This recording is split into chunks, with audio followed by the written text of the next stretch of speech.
I have suhu, mga kagutsaw. At ayan, sa nakikita niyo sa video niyan, sobrang kalat talaga ng bahay ni Ina. At tara mga kagutsaw, dahil half day lang tayo pag Sunday, tara samahan niyo ako, maglilinis tayo ng bahay ni Ina. O diba? At ayan, sa mga video na yun mga kagutsaw, kasama ko pala yun si Pororoy. Nagkukulitan muna kami, pampalakas. O diba, for the go. Kahit pagod tayo sa trabaho mga kagudyo, tulungan pa rin natin ang mga magulang natin maglinis.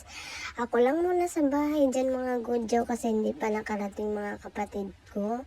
Dito na ang banda sa may side mga kagudyo, nilinisan ko na yan dahil dyan kami matutulog.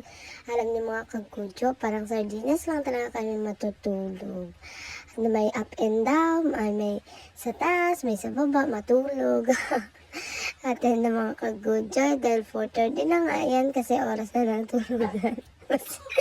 Pasensya na kayo sa sister ko, nagkamot tayo ng puwet niya kasi bagong ligo daw.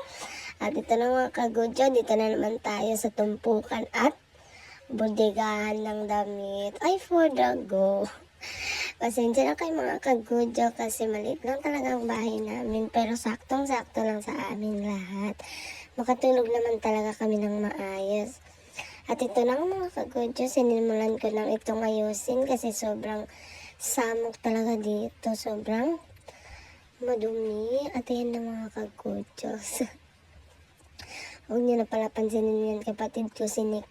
Bagong ligo lang talaga yan. Pero alam niyo, kakarating niya lang yan sa trabaho at kaya ako lang muna maglinis dito kasi iba na naman ang lilinisan ni Anika. O diba, for the tulong-tulungan na yan.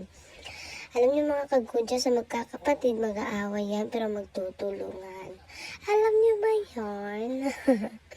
At ayun mga kagudyo, pinatamit ko muna si Pororoy kasi maglakotsera daw sila ni Anika. Punta daw sila sa White Ridge, yung saan sikat na pasyalan. Uy, sikat! Hindi pala kung saan maraming nagadate doon. At ito na mga kagudyo, malapit na tayo matapos dahil napupunta na tayo sa manugang ko. Uy, manugang! At ayun na mga kagudyo, thank you for watching.